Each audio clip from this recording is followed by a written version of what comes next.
Assalamualaikum warahmatullahi wabarakatuh. Izin memperkenalkan diri, nama saya Elvia Resma Pertiwi dengan NPM 2214071031 dari kelas Step A. Di sini saya akan mempresentasikan materi yang berjudul Sistem Kelistrikan pada Motor dan Mobil.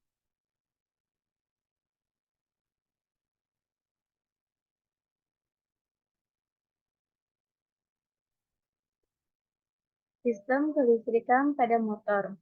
Sistem kelistrikan kendaraan adalah rangkaian kelistrikan yang dirancang untuk menjalankan fungsi tertentu di dalam kendaraan.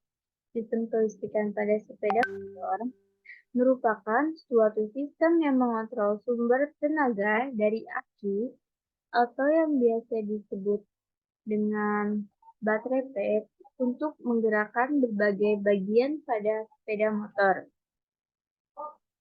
Sistem kelistrikan kendaraan dibagi menjadi dua bagian penting, yaitu yang pertama sistem kelistrikan atau pengapian, pengisian, dan start. Yang kedua, sistem kelistrikan bodi atau penerangan, keamanan, aksesoris, audio video, AC, dan lain-lain. Macam-macam sistem kelistrikan pada motor. Yang pertama, sistem kelistrikan bodi. Sistem kelistrikan bodi, sepeda motor mencakup seluruh fitur bodi yang memerlukan penerangan.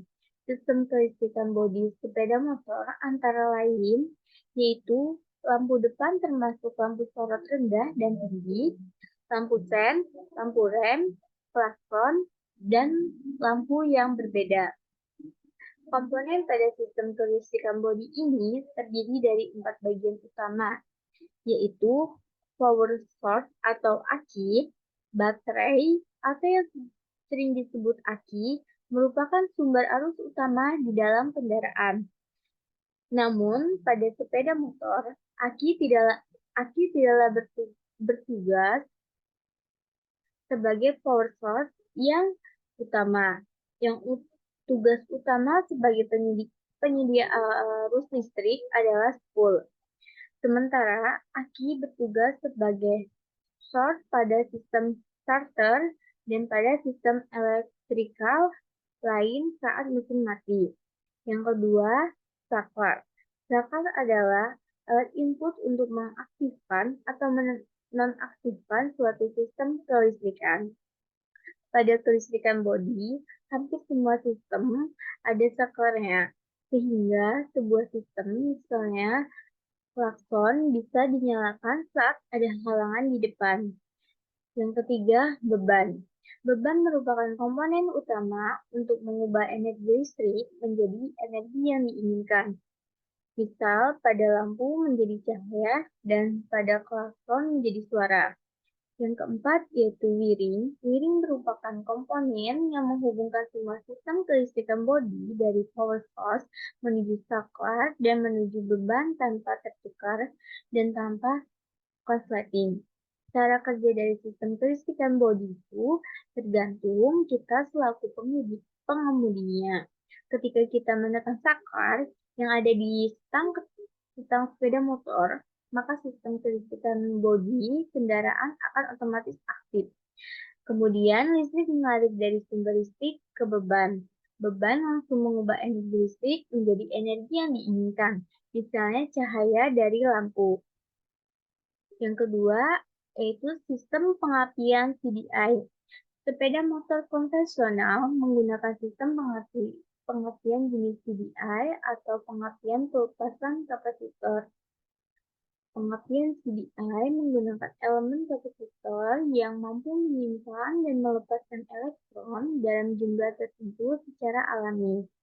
Tenaga ini digunakan untuk mencapai induksi elektromagnetik pada koil pengapian. Arus pelepasan kapasitor akan diarahkan ke kumparan primer sehingga kumparan sekunder mengalami kenaikan tegangan sebesar 20 kV atau lebih. Tegangan ini kemudian disalurkan ke busi untuk menghasilkan percikan api. Yang ketiga yaitu sistem pengisian.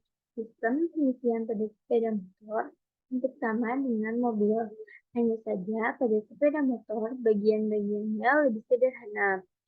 Alternator tidak akan ditemukan pada sepeda motor karena fungsi alternator digantikan oleh kumparan yang bentuknya lebih kompak dan dapat dipasang pada bagian-bagian kecil mesin. Spool berfungsi sebagai pembangkit energi listrik, layaknya generator yang memperoleh tenaganya dari putaran motor. Ada dua jenis kumparan, ada yang menghasilkan arus bolak-balik yang biasa disebut dengan pengisian AC, dan ada pula yang menghasilkan arus ke arah atau yang dikenal dengan sistem pengisian DC. Meski regulator tetap ada pada sistem pengisian sepeda motor, namun nama regulator pada sepeda motor mungkin lebih dikenal dengan nama kiprok. Fungsi regulator ini adalah untuk mengatur tegangan pengisian koil agar tidak terjadi beban berlebih. Yang keempat, sistem starter. Sistem ini bekerja memicu pembakaran mesin dengan cara memutar poros engkol selama beberapa siklus, hingga hasil pembakaran mesin dapat memutar poros engkol dengan sendirinya. Starter sepeda motor pada umumnya mirip dengan sistem starter mobil. Tugas utama sistem ini dilakukan oleh motor listrik yang terletak di dekat poros engkol. Saat kita menekan tombol start, arus listrik mengalir ke starter, memutar poros engkol mesin. Cara kerja dari sistem starter, ketika kita menekan tombol start, maka relay starter yang disebut dengan starter balik akan terhubung. Hal ini akan membuat arus dari aki mengalir langsung ke starter. Di sini, solenoid starter bertanggung jawab untuk mengaktifkan gigi sebelum starter berputar. Yang kelima, sistem indikator dashboard. Cara kerja indikator ini adalah dengan menggunakan sensor untuk mendeteksi kondisi yang terdeteksi, kecuali lampu indikator. Ini hanya membutuhkan kabel untuk menyalakan lampu indikator, sehingga komponen sensornya seolah-olah tidak ada. Namun, pada bagian speedometer, kita melihat adanya sensor kecepatan yang terletak pada roda depan sepeda motor. Sensor ini beroperasi secara individual, sebagian secara mekanis, bagian lagi secara digital. Namun, prinsipnya sama, yaitu menerjemahkan kecepatan roda depan ke dalam gerak jarum untuk mengetahui kecepatan geraknya.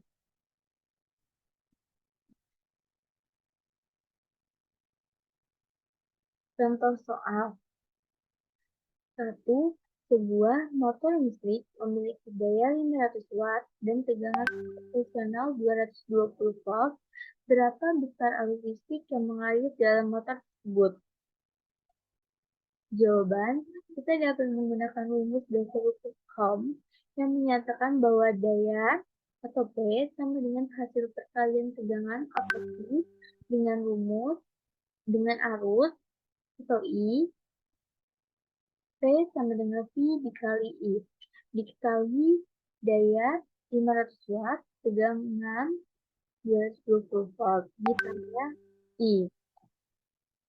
Jawab, 500 W sama dengan 220 volt dikali 1. Untuk mencari nilai I, kita perlu membagi kedua sisi persamaan dengan 220 volt.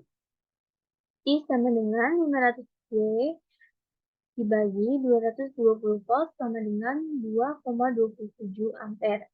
Jadi, arus listrik yang mengalir dalam motor adalah sekitar 2,27 ampere. Untuk soal yang kedua, yaitu sebuah motor listrik memiliki daya 750 watt dan tegangan kerja 220 volt. Hitunglah arus listrik yang mengalir dalam motor tersebut. Diketahui pada soal itu, P adalah 750 watt V 220 volt, dan ditanya I. I sama dengan P per V.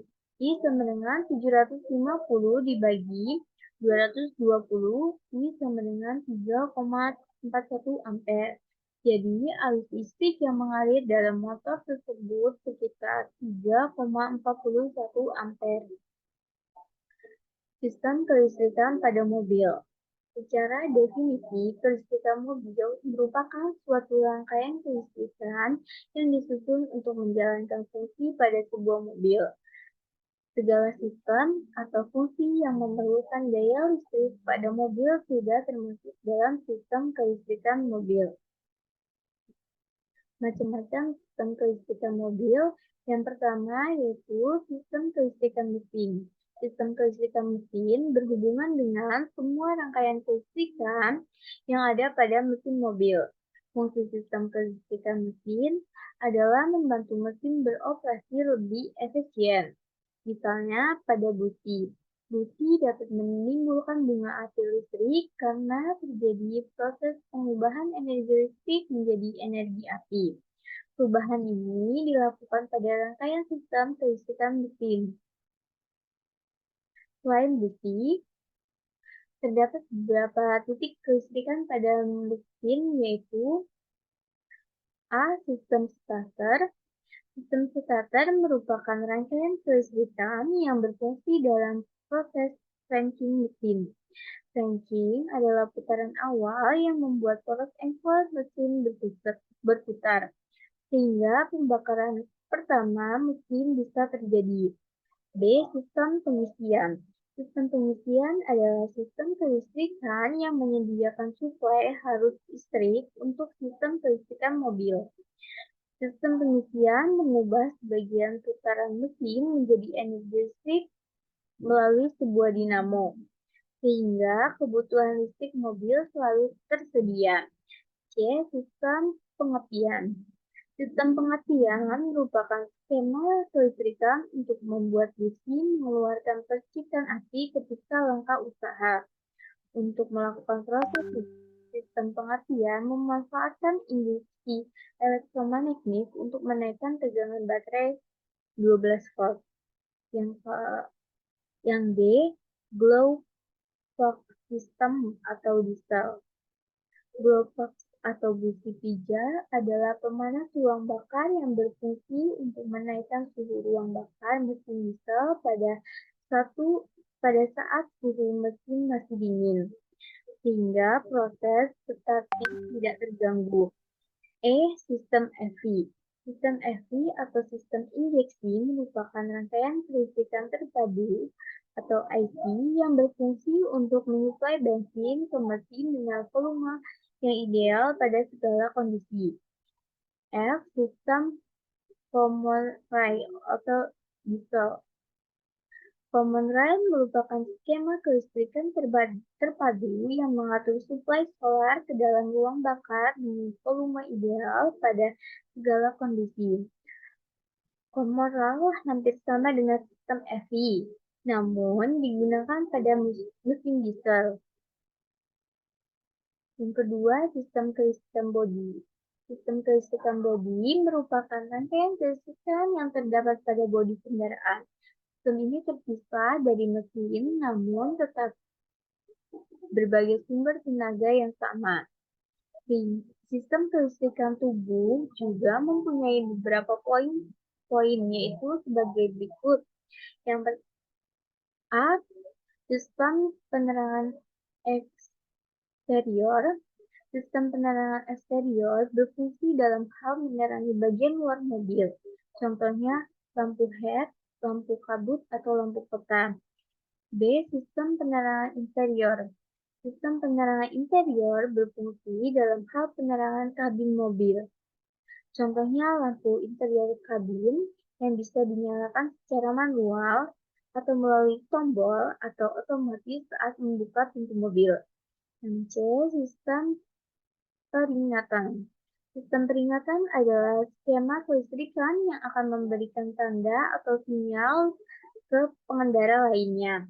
Contohnya, lampu sen yang menandakan kendaraan akan berbelok ke salah satu arah. Lalu lampu rem yang menandakan bahwa kendaraan sedang mengerem. Dan contoh lainnya adalah klakson serta lampu mundur. Yang ketiga yaitu sistem infotainment. Sistem infotainment merupakan kombinasi informasi dan hiburan. Fungsinya untuk memberikan informasi mengenai kondisi umum kendaraan dan memberikan akses hiburan kepada pengguna. Contoh sistem kelistrikan yang digunakan dalam infotainment meliputi A. Multi-info display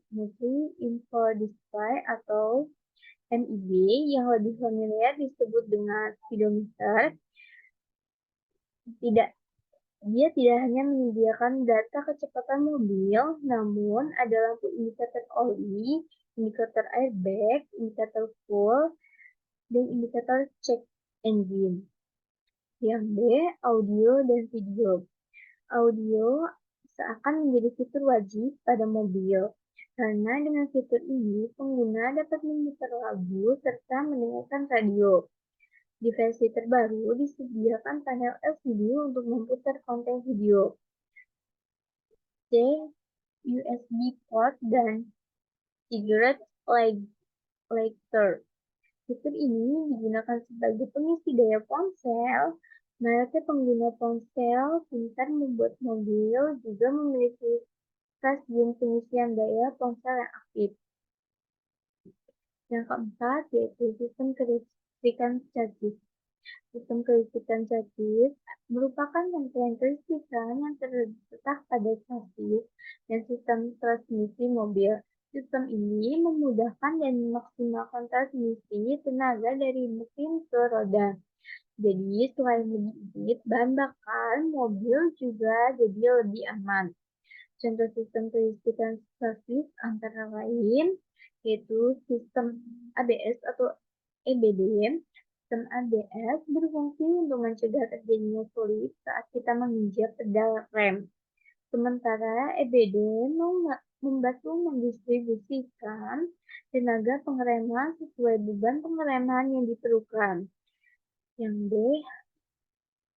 HSA, Traction Control, Stability Control.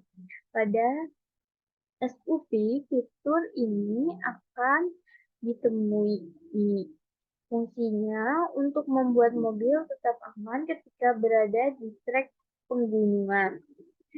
Yang ke C, differential hoods.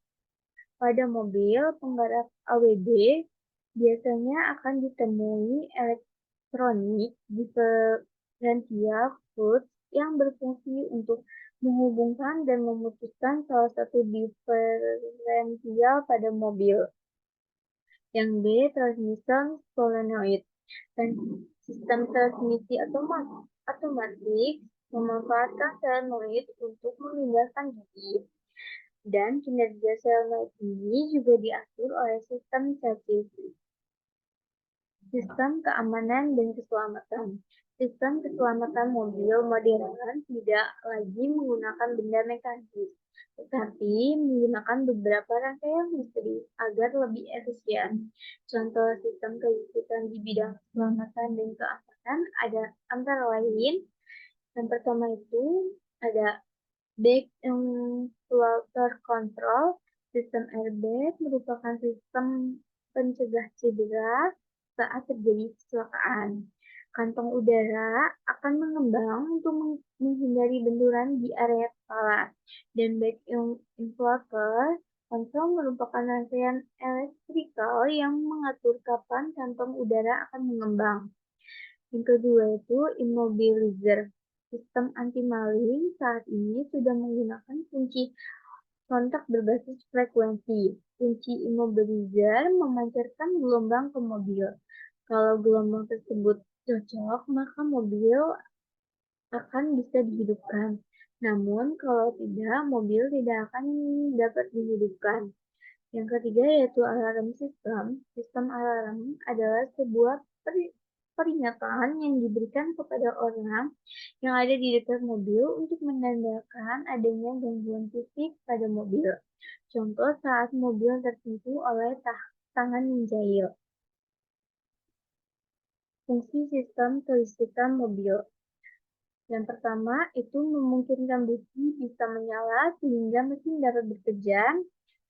Yang kedua itu sebagai sistem keamanan dan keselamatan mesin. Dan yang ketiga itu sebagai sistem kelistrikan dan dapat menambah kenyamanan dalam berkendara. Contoh soal dari sistem kelistrikan mobil. 1. Sebuah lampu mobil memiliki daya 50 watt dan diberi tegangan 12 volt. Hitunglah berapa besar arus yang mengalir dalam lampu tersebut dan berapa resistansi lampu mobil tersebut. Untuk menghitung arus listrik, kita dapat menggunakan rumus I sama dengan P per V. Diketahui pada soal P sama dengan 55 watt, V sama dengan 12 volt. Ditanya R. Jawab, untuk menghitung arus listrik, kita dapat menggunakan rumus I sama dengan P per V. I sama dengan 55 per 12 sama dengan 4,58 ampere. Untuk menghitung resistansi R, kita dapat menggunakan hukum Ohm. R sama dengan V per I. R sama dengan 12 per 4,58. R sama dengan 2,62 Ohm. Jadi resistansi lampu mobil tersebut adalah sekitar 2,62 Ohm. Sekian presentasi yang dapat saya sampaikan, kurang lebihnya saya mohon maaf. Wassalamualaikum warahmatullahi wabarakatuh.